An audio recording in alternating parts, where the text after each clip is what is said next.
విద్యా సంస్థలకి ఉచిత విద్యుత్ అందిస్తున్నాం. ఈ పథకాల కోసం ఈ బడ్జెట్లో 3,000 కోట్ల రూపాయలు కేటాయించడం జరిగింది.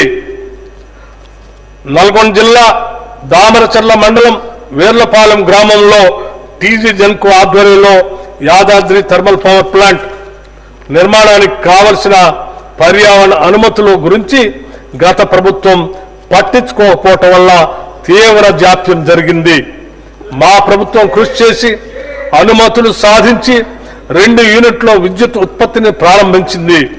2025 మే నాటికి అన్ని 5 యూనిట్లలో విద్యుత్ ఉత్పత్తి చేయడానికి అవసరమైన చర్యలు తీసుకుంటున్నాం.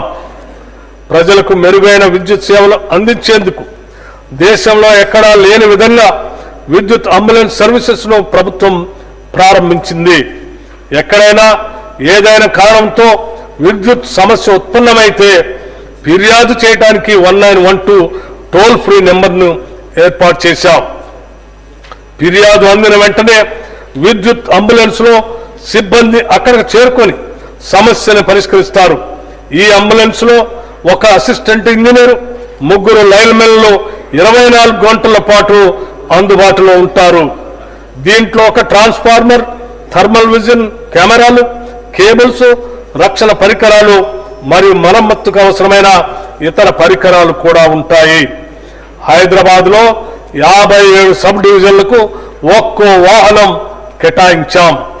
త్వరలో ఈ వినూత్న సదుపాయాన్ని రాష్ట్రమంతా విస్తరిస్తాం.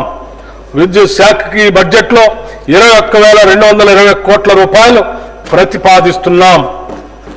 తెలంగాణ ప్రభుత్వం ఆరోగ్య రంగాన్ని మరింత బలోపేతం చేసేందుకు విప్లవాత్మక సంస్థ